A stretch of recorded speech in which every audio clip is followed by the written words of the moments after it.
Hey everybody, welcome back to Review the Nerds. I'm Vincent and this is Mike, and this is going to be our Captain America Civil War trailer number 2 reaction video. Which is going to feature the introduction of the Marvel Spider-Man. Alright man, hit it. Let's get this going. This job. We try to save as many people as we can.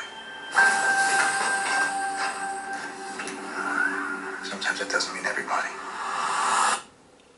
But you don't give up.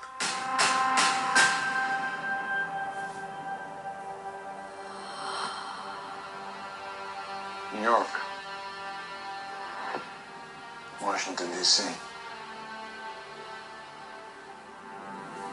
Sokovia. Okay, that's enough. Captain, people are afraid. That's why I'm here. Nice. We need to be put in check. Whatever form that takes, I'm game. I'm sorry, Tony. Ooh. If I see a situation pointed south, I can't ignore it.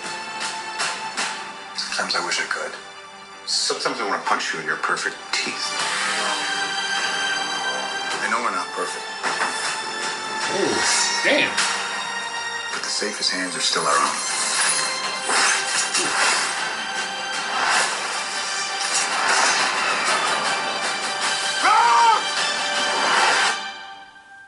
I was wrong about you.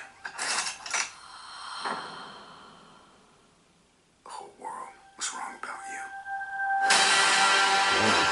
Damn. They're coming for you. I'm not the one that needs to watch their back. This doesn't have to end in a fight, Tony. You just started a war.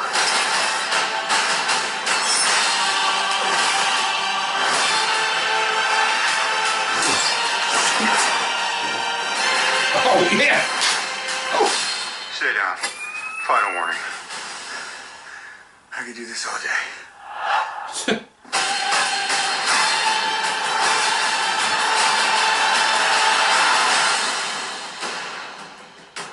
All right, I've run out of patience. On to roost! Hey everyone. Avengers 2.5. Oh, even Chris Evans have made it to that. Alright, that was pretty cool, I thought. Definitely had more of the drama, the edge to it, I thought. Definitely reminded us that this is going to be a grim movie for the Marvel Universe. It's because we're seeing heroes goes against heroes. We saw a little more Black Panther, and of course we finally saw Spider-Man. Tony just looks like such a douche because he's like, it's all your fault, Cap! It's all your fault. It's like, Tony, if I remember correctly, the entire second film, The Avengers, is all your fault. I mean, he's saying, like, we need to be controlled and all this stuff. It's like, dude, you're the one that got everyone in trouble in the last one. And, I don't know, it seems like everyone's trying to blame the Cap. Like you know, everyone's like, Cap, this is your fault. The first movie, your fault. Second movie, your fault. I mean, I guess it's maybe just advertising, like they're trying to advertise that everyone's against the Cap and everything to try to build up the tension in the trailers. I'm sure that in the actual movie, the blame will be more spread. But in the trailer, it's just like, they're really pointing fingers at the Captain. It's like, Jesus Christ, everybody. They kind of make it look like the motivations for both Captain America and Iron Man are friendship, because while Captain America's trying to save, you know, his buddy, it looks like the reasons why Iron Man is going after him is because maybe he's involved with hurting Rhodey. Yeah, it looks like at first like Tony's motivation are very logical reasons. I mean, no one can really blame Tony for siding with the side of the government, because as much as they saved the world multiple times, the amount of destruction they have caused by just being like lone heroes or just a small unit of heroes has caused severe destruction at the same time, where, you know, you could make the argument that the Avengers should be working with respective governments. However, there's definitely, the trailer indicates a turning point for Tony, that being when Rhodey goes down and is severely injured, and at that point in the film it could be that Tony is now running off of purely emotional reasons rather than reasonable. Because it seemed like revenge was in his eyes there. Yeah, yeah.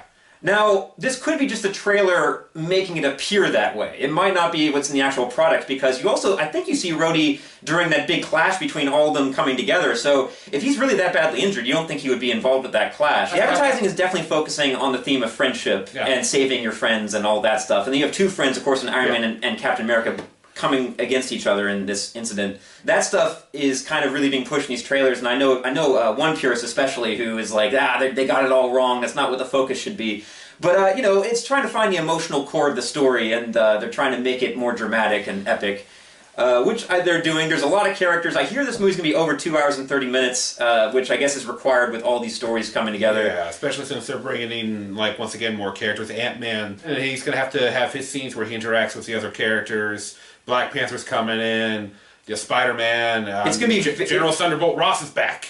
It's going to be very tricky to juggle all these characters, but also to give motivation for why all these characters choose their sides. Yeah. Based in the cinematic universe, the comic books are different, but in the cinema version of Tony Stark, you'd think he would be the one that would be rebelling against the system. True. But once again, maybe the events of Age of Ultron have had a serious change on who he is as a person. Maybe. We'll have to see. I'm also going to be really interested to see what the Vision's motivations for being on Team Iron Man are. I'm wondering how the hell Scarlet Witch is taking him down to the point that she is, because they show in the trailer that she's totally putting him in submissive mode, and he's super powerful. So I'm wondering how she's doing that. Scarlet Witch is also a very powerful character. They give small demonstrations of her power in Age of Ultron, like when she ripped Ultron's like power cord out or whatever. I really think that in this movie we're going to even see her powers extend even further, because I've seen variations of her in animated form, and I know in the comics her powers have just increased over the decades from simple, you know, giving somebody like maybe bad luck or whatever to she can really almost alter reality. So maybe in this movie we're going to see her powers go even to a higher level. I think that'd be pretty sweet to see,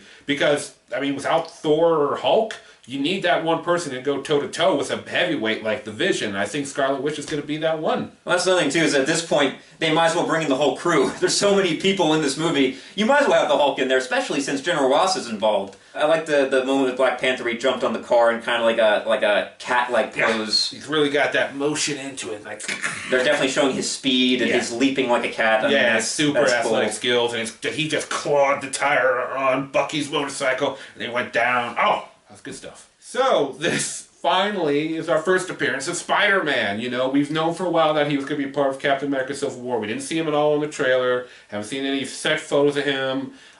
We've seen Tom Holland practicing his... Gymnastics, yes, thank you. Beyond that, nothing. Until now, when he shows up literally like in the last 5 seconds of the trailer. And there was a lot of build-up for this. A lot of people were anticipating this. I think some people were expecting more than him being shoehorned in at the end.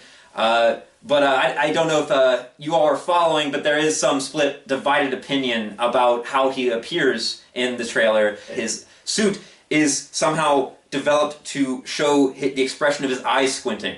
And it's something that they used in the comics and animated series to express emotion, because his face is obviously covered, so his eyes would kind of, show whatever emotion he was feeling.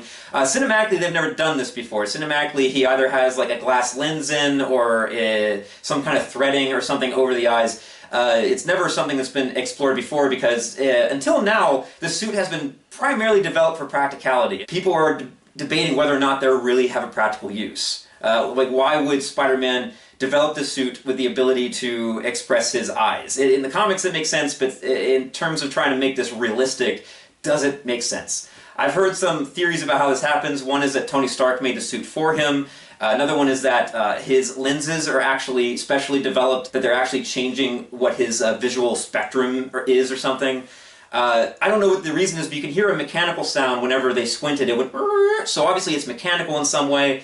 I'm on the fence about it. I'm okay with it as long as there is a reason provided for why they do it. Folks, is a huge nerd and dork, so maybe he just did it themselves because he thought he's a teenager. Maybe like, oh, that'd be so cool if I could express it. Oh, if I put in like little wires that may be attached to my eyebrows or something. So wait, he's probably, I mean, if they're going to do Spider-Man like he truly is in the comics, he just does stuff just because he thinks it's cool or fun. It's friggin' Spider-Man. Anybody's got an issue with this, I can totally understand. Every once in a while, I get this one little thing that I nitpick like a jackass about. So, yeah, I know I'm being a fucking jackass about it, but it's important to me. We're nerds. We get passionate about shit. But honestly, I just think it's a little nitpick, and we should just have fun and enjoy the fact that Spider-Man is now part of the Marvel Universe, side to side with Iron Man, Captain America, Scarlet Witch, Vision, War Machine, Thor, Hulk. He's there now. And I just think a little eye squint, if you're able to accept it in Deadpool as cartoonish and fourth wall smashing as Deadpool was, then why can't we accept it with Spider-Man? I really don't think it's that big of a leap. Yeah, you make some good points. It is a very small detail, and we should be looking at the bigger picture that Marvel has delivered almost every time. They very rarely disappoint, so they've earned our faith, I think. Looking at the bigger picture, it's just awesome that they were able to include Spider-Man in the Marvel Cinematic Universe at all. It's something that I didn't think I would see, and it's cool they made the deal, and this is Marvel's baby. It's back home where it belongs, and it's going to be really interesting to see how they develop the character now in their universe and also in his own solo films. One last thing I want to say about Spider-Man is that apparently we now know whose side he's on. He's on Team Iron Man. Because, so that was the debate whether he was going to be which side, because I know in the comics that he was on one side and switched to the other. But if this is towards the end of the movie was the big battle, it would appear that he is totally with Iron Man. Because I can't see him being with him and then switching at the last 10 minutes, maybe. I think that would be a little silly, but hey, I guess we have our answer on that. Now, to give this thing a little bit of weight, obviously everyone's talking about how there has to be a death. At this point, who do you think it's going to be? I guess they could actually kill Rhodey? Maybe? No offense, but they've never really given the character, all his dues since he became War Machine. I feel like he's just kind of like, they kind of sidekicked him instead of him being like Iron Man's ally. Hell, maybe it'll be Rhodey and Bucky. Maybe they'll both get killed. That there could be a smokescreen going on with Chris Evans because he's saying he signed on for more films after this. But prior to this movie, he was talking about how he was only signed on for one more Captain America movie, I think, wasn't he? Yeah, I heard something like that. Like, our least contract was through Avengers Infinity War. You gotta think about how is this fighting going to stop? What's ultimately going to make them all stop fighting each other? And what better way to stop fighting each other than maybe perhaps one of the heads of these two armies sacrificing themselves to stop the fighting? It would make sense if Captain America died to, make a point. My guess is going to be Captain America, and it pains me to say that because I love Chris Evans as Captain America, and I would love to see him in more, but it makes the most logical sense to me. Between this and Batman vs. Superman, this is definitely the one I'm more excited for, yes, and it's not because I'm a Marvel fanboy. Believe it or not, at heart, I am a DC guy. My first love was Batman. But Marvel, they just have such a well-oiled machine, and they've built so much trust and faith. And, damn, the trailers look good. There isn't a crazy, cartoony Jesse Eisenberg running around like, oh, don't pick a fight with this guy. So... You struck me. So, we have several versus matches. Who's going to win between Batman vs. Superman? Who's going to win between Iron Man and Captain America? And, ultimately, who's going to win between these two films? Yeah, it's definitely going to be a hell of a time for everybody. Movie-wise, nerd-wise. Good time to be a nerd. Yeah. Alright, anyway guys, that's our thoughts, our reactions on the new trailer. We hope you enjoyed it. Please tell us in the comments down below what you're thinking. We'd love to hear from you guys. Tell us what you think is going to win. Yeah, whose side are you on? Cap or Iron Man? I don't know. But anyway, until next time, please like us on Facebook, follow us on Twitter, and of course subscribe to our channel. Okay, and I'm Vincent. And I'm Mike. We'll catch you next time on Review the Nerds. See ya.